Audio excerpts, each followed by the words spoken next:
honest. No, All stay right. with me here. Let's try Okay, try we're going to something stay else. with you, Mr. Okay, Tuckman. let's try that. Can you hear me now? They're better. Is that better? Yes, sir. And we lost him. Come back, Mr. Tuckman. Come back, Mr. Tuckman. So we were asking about the comments in the tariffs this morning, and Mr. Tuckman seems to have lost connection. We'll see if we can't get him back quickly here. Let's see what's going on in these markets. I'm really interested to see if this gold market continues to hold above that weekly kickoff high, 3360. Seemingly still kind of struggling with that. Not seeing Mr. Tuckman back with me yet. We're going to give him a few minutes to see if we can't get him back with us. There we go. Okay, There he is. All right, come on back, Mr. Tuckman. Okay, let's give it a shot. Okay, got it. So look, we've seen. Yeah, it's better now. Sure. Okay, so look, we've seen that the sell-off from Feb 19th until the bowels of hell on the middle April when we were down as much as 20+%.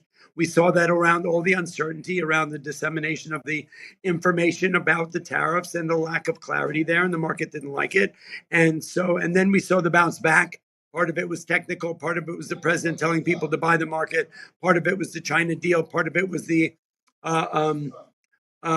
just people sort of, climbing the wall of worry. There was a lot of different reasons. It was curious. I think we were all still amazed that, even in the light of no deals, except the light China deal, the market was able to regain all the losses of Independence Day. And look, we're all happy about it, I'm sure, but it was still kind of curious the way it happened. So all that being said, my gut was that we've been sort of building up. We had the visuals of the trip to Saudi Arabia, the deal with NVIDIA, AMD. I mean, so we started to build a foundation for what appeared to be, building a stronger market going forward, right? And like that, the tariff thing was going to be dealt with one country at a time, and all that kind of stuff. We knew that the Fed did not want to cut rates because people need to understand that the tariff is a tax, and in a tax environment, it's a low growth or no growth or low growth environment. And when you cut interest rates in that kind of an environment, then what you're liable, you may end up with stagflation, right? Which is something that there's real no solution for, and then you just have to kind of live through it. And so that's Jay Powell's mindset behind not cutting them, even though the president would like us to. It's an economic thing, right? It's I'm not Keynesian or whoever. I'm not Jeremy Siegel either, but my understanding of the story is that in a low growth environment, when you're in a tariff mode, where you're having a lot of the growth being eaten away by the tariffs, and you're seeing Walmart not knowing what to do, and you're seeing boats lined up in China Harbor, you're seeing people in the Midwest, the truck stops are not full anymore. The port in LA is running at 50%. I mean, this is presenting itself with companies not being able to give guidance. You're seeing the growth that was really robust in 23 and 24 sort of get capped out. And so that's one of the reasons Jay Powell does not want to cut rates now, even though the president wants to. But so all that being said, I thought we were building ourselves back towards a little bit of a new foundation, that we had seen the lows, and that there were going to be some volatile times. But I thought all of these these surprises were kind of off the table for a minute. And I sort of admitted I was a little wrong when we were in the depths of that April, because not knowing what his next move was going to be, I wasn't clear whether we were going to look back on this time and go, wow, we should have sold, or was this a buying opportunity? Net, in retrospect, it seems like it was a buying opportunity. However, by today's surprise, I probably shouldn't be surprised by it, but I'm subject to all the emotions around the way the market's been trading, and the way he disseminates info.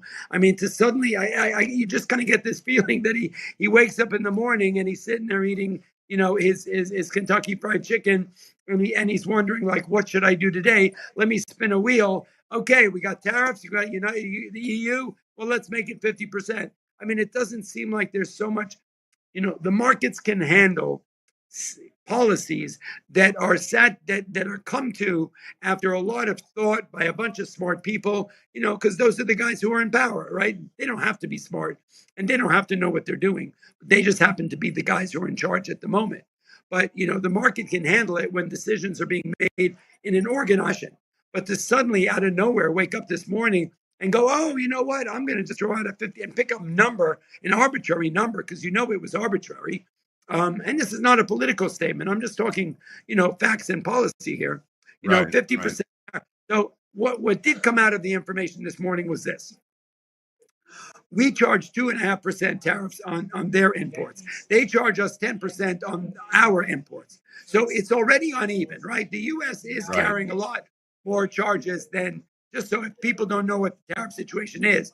The reason Mr. Trump is following this policy is because he feels we've been being treated unfairly all along, that we're paying a lot more, that it's unfair for our automakers to have to be billed 10% when we're only billing them 2.5%. Legit. That's a legit thing.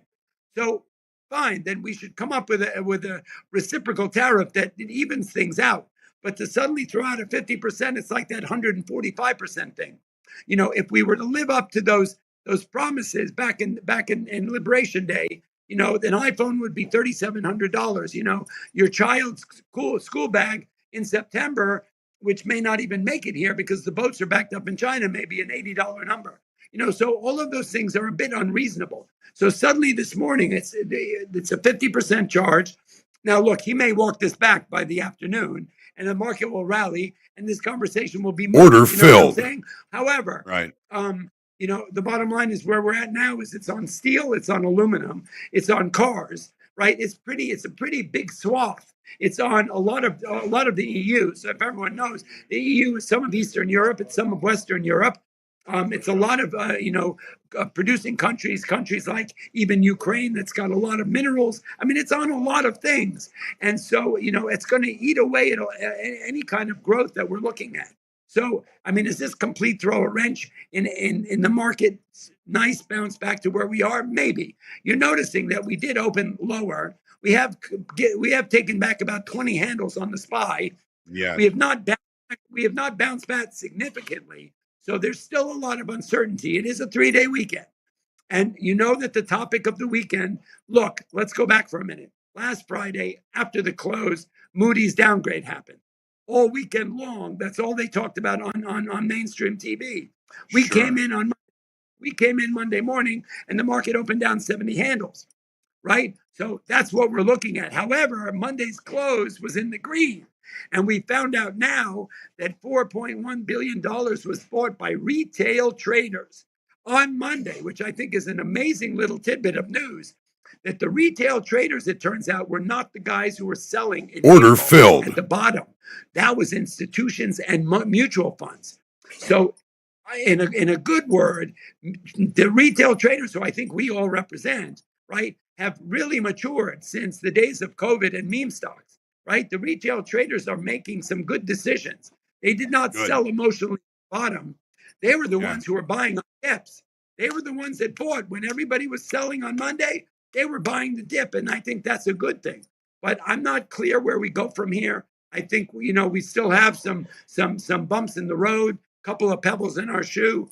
Is this going to get worse? Are we going to come in on Monday and it's either he changed his mind, or the tariffs are worse?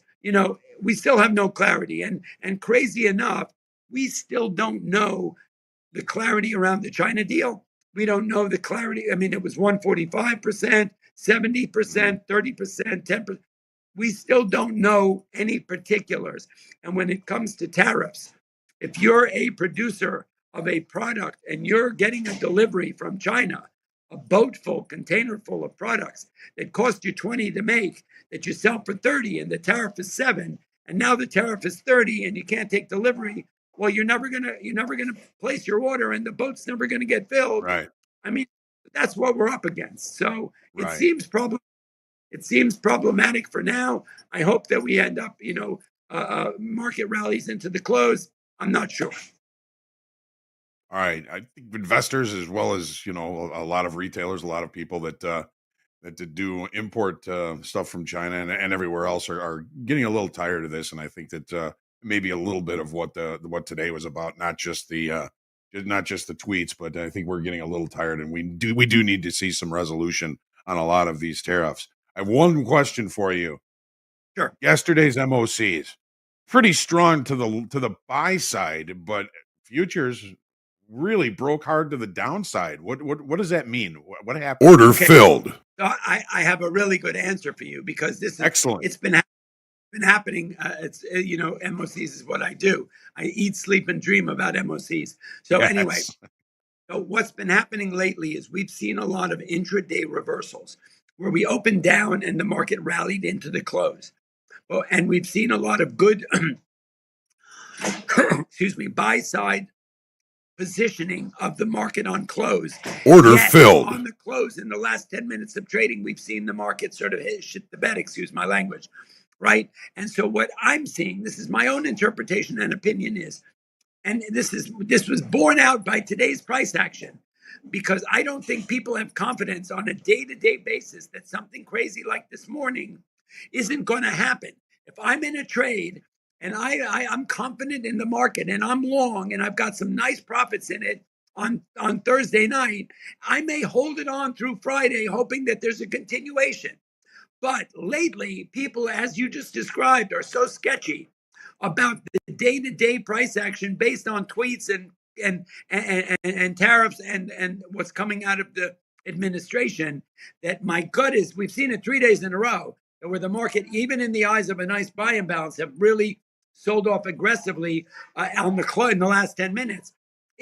I think it's short-term profit taking. People are going, you know what? I had a good day. I made a bunch of money. Why would I wait until tomorrow? And today was a perfect example.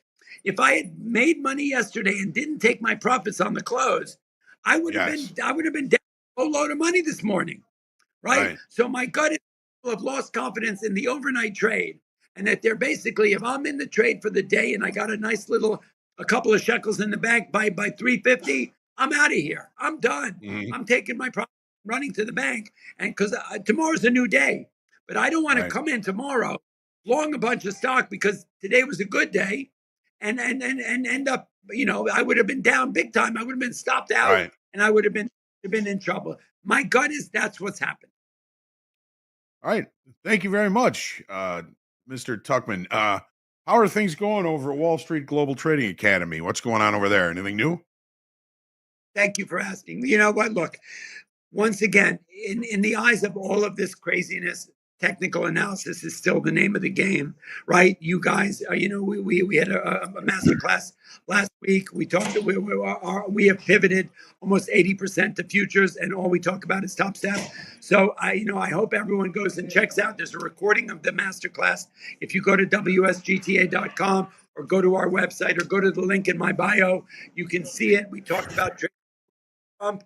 We talked about sort of, shrinking your trades down a little bit, tightening up your stops a little bit because of the risk of a tweet, but you know what? If you've got a great platform like Top Step and you've got the educational component, trading this kind of a market is so pivotal, right? You need to know the discipline and consistency that we teach, right? This isn't about getting rich quick. It's about hitting singles and doubles and taking profits when you can, not when you have to, and following the rules of the game, knowing how long to stay in a trade, knowing when to turn the machine off and go home, knowing when to stop trading when you're making money and losing money. These are the things that differentiate a successful futures trader and a non-successful futures trader, right? These are hard times. Look, volatility is the lifeblood of a day trader trading futures. You all know that. But if we don't follow the rules and we get wrapped up in our heads and we get emotional about money, we are liable to make mistakes that are costly, right? We're trading money. And so, one silly mistake can give back the profits of the week. And we don't want to do that. Our goal, by definition, is to make money so we're green at the end of the day, the week, the month, right? Yes. And I can have four trades, I made $100, and one trade where I lost 3,000, and my week is gone to the birds, right? So I just beg people to come and hang out with us for a little while. We have a 90-slide presentation about options and Top Step on the course and on the, at Wall Street Global. And it teaches you all about these ways to go from being sort of a skittish, not successful day trader to become somebody who's, who's creating a nice portfolio and making some money every day. So come check us out. It's really worth the money. And the Yes, masterclass is definitely free. check it out. It's surely worth the money. Absolutely. Absolutely. Mr. Tuckman, thank you very much for joining us. Have a wonderful Memorial Day weekend. I don't know if You we'll guys see next. you back here on Tuesday. We're not here on Monday, but maybe we'll see you back here on Tuesday and see what's going on for next week. But have a wonderful weekend. Say hello to Mr. Green for us. And folks, stick around. We've got a new rising star coming up.